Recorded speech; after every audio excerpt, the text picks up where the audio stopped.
Sterling Holmes with Fansided and Stacking the Box here with Bryce Young and Will Anderson Jr. First and foremost, what are you guys doing with Courtyard by Marriott? Yeah, so, I'm excited to be with Courtyard, the official hotel of the NFL.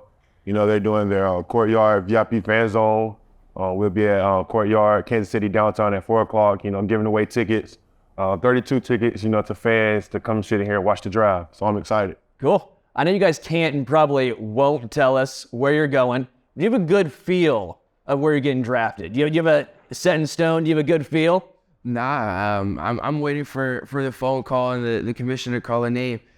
So yeah, I'm just blessed to be here and have this opportunity. But yeah, I'm waiting too. What about you? Any feel at all? Zero. Absolutely. Really never know what's gonna happen. So. With all of the incredible numbers, the hardware, everything you have done, the question from the media has still been your size. What do you say to all the detractors? Was that towards me or towards Will? To you. Oh. I understand it. I think everyone's entitled to their own opinion. It's cool, but for me, I focus on what I can control. I focus on myself, and I know who I am. I'm confident in myself, and again, I only know one way how to play the position. Again, I don't really have anything to combat anything that people have to say. But again, I know who I am. I know what I can do, and I'm focused on being the best version of myself, so that I can give everything to the franchise that does take a chance on. Will, for you, a lot of people saying 3-4 outside linebacker. How do you think you fit in a 4-3, 3-4? Does it matter to you? Do you care? Do you have a preference where you land? I mean, if you watch the tape, you know what I'm saying, and really study the tape, at Alabama, we played in both schemes. I played outside linebacker. I played handling their defensive end. I played I played in all of those schemes, so I'm very comfortable in both of them. Had really great production in both of those schemes. I really love doing it. So to me, whatever teams get me is going to get a versatile player that can play in any scheme that, they need me to be in. So, I mean, I'm excited just to be on, the team and, and excited to how they use me and do anything to help the team. Bryce, everyone loves a good comp. We in the media, that's what our favorite thing to do is compare players to other players. Who do you compare yourself to, or do you have a player or two you look up to? I've seen you comped as Drew Brees. I've seen you as Patrick Mahomes. Here's your chance. Who do you think you play like? I'm grateful for all the people that have come before me, and there's definitely a lot of people that I look up to and try to take a part of their game from. But for me, I just try to play like myself. Again, there's a lot of elements of other players that I definitely look at and study, and again, I have a lot of respect for a lot of quarterbacks at this position. But I try to play like myself, just be myself on the field, and I look up to a lot of people and try to take parts of their game, and it's a lot of different people, a lot of different aspects of their game, and kind of merge them into what fits me. Obviously, Alabama is this incredible powerhouse. Nick Saban at the helm. The folklore around him is just astronomical, right? Do you guys have a story or two that really encapsulates what he does? A story or two that maybe you have not told before, something funny? I don't say it's really funny, but I just remember the time where I always say I graduated from him just calling me by my number to Will. So my freshman year, he just used to be 31 this, 31 that, 31 this, and then I guess I had been doing so good at practice. One day I walked past him, and he was like, "Hey Will, how you doing?" And it just shocked me because it was like, "Oh, you know my name," and then our relationship has been good ever since then. Yeah, actually, I remember when my graduation day was. We were on a team meeting going over. We're watching film, and he'll call out the good, bad, and uglies. Whenever he calls everyone out, he calls everyone out just by their number, unless you played well enough, he'll call you by your name. And it was the same thing. And he was like, yeah, and on this play, Bryce is dropping back and going left, and I was like he was talking, and we're always on the same row, so he can't really see me. I was peripheral, so I was I looked over, I tapped Jay Wills, and it's Bryce, so yeah, I definitely remember that day too.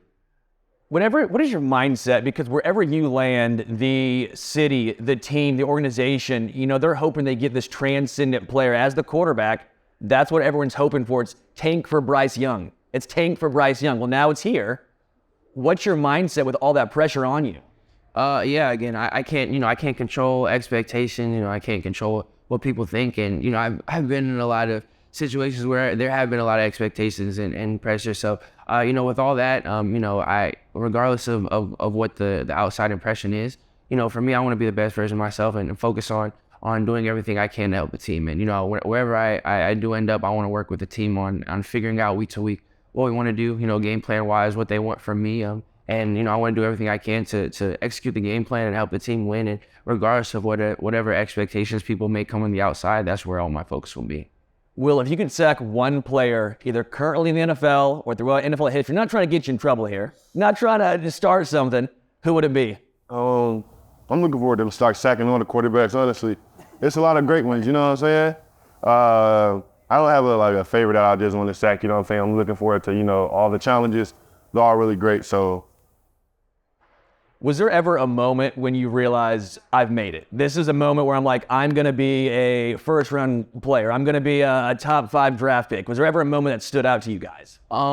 As far as I made it, I never had that moment because I don't feel like I'm there. Like I don't feel like I've made it. I've been grateful to, I've accomplished the things that I've had and, for my past and everything. But there's a lot more that I want to do, a lot more that, there's a lot bigger steps for me. And, this is a huge, amazing opportunity, but, this is just getting picked and getting drafted. I've never taken a snap in the NFL. I haven't done anything in that league. So, I definitely don't feel like I've made it. There's a lot more that I want to accomplish. So I'm grateful for everything that's happened to me, but, I'm nowhere close to where I want to be. What about you? Any moment in college that really stood out?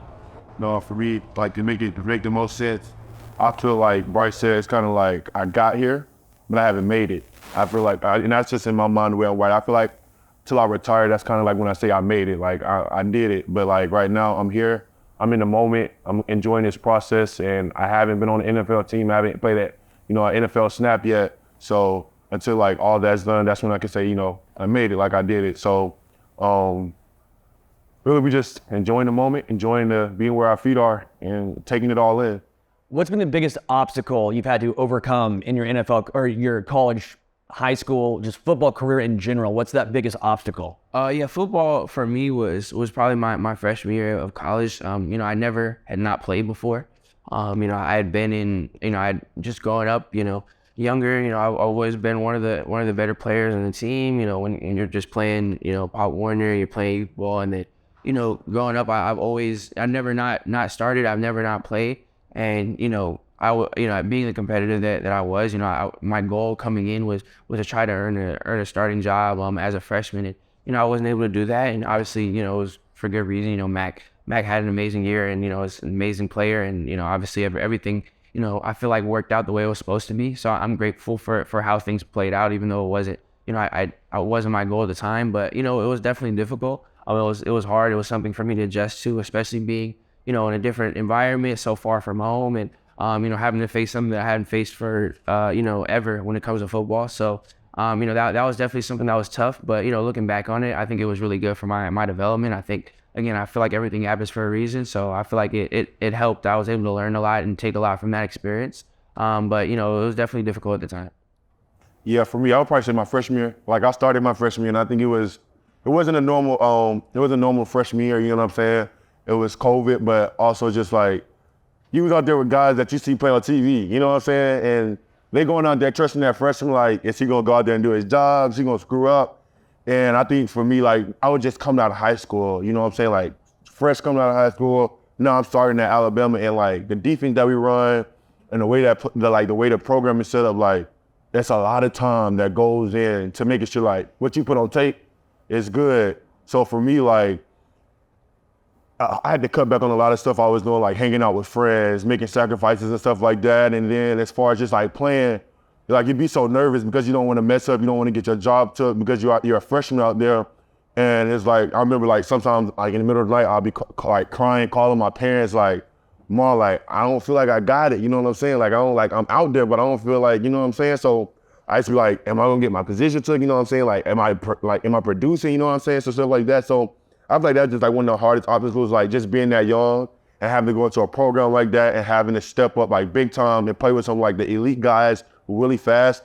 I really think it takes a different like type of mindset and like maturity and like your time that you have to put into it. It's way different.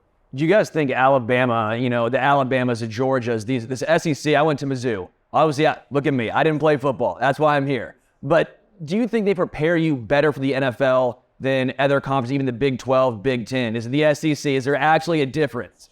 Yeah, for sure. I feel like, I feel like college football is college football, and I think there's high level college football played, across the country. So it's nothing against other programs, other conferences. But I just feel like, playing in the SEC, I feel like we pride ourselves a lot and just in the competition that it is, and playing in a conference, knowing that every single week, when you're playing conference, you could lose any given Saturday.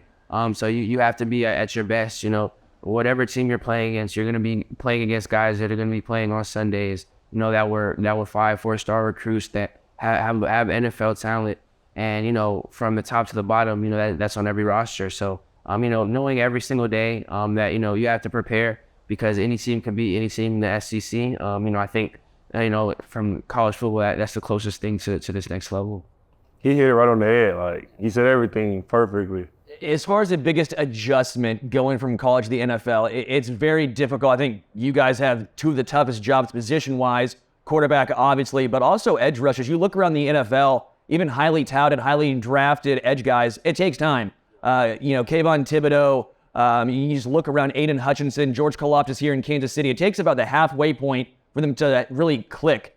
Why do you think that is? And do you think you'll be someone who can start week one and make an impact? Yeah, I feel like it's just like the speed of the game is like a little way different, you know what I'm saying? And then, in college, the tackles are good, but, once you get to the NFL, the tackles are like extremely good. Like, the technique is like way better. You have a bunch of tackles that have been in the league a little longer, so they know a lot more tricks, and their technique is really sharp. So I think that's just the difference. Like, sometimes in college, you're like athleticism and technique, but right now, now you have to really home in on your technique and really study the offensive tackle and know his mannerisms and stuff like that. So I feel like I think that's when they start clicking. Like, once you start doing that and you start catching up to the speed of the game, I kind of feel like that's where you just start taking off. Thank you guys so much. Will Anderson Jr., Bryce Young, courtyard by Marriott. Thank you guys so much.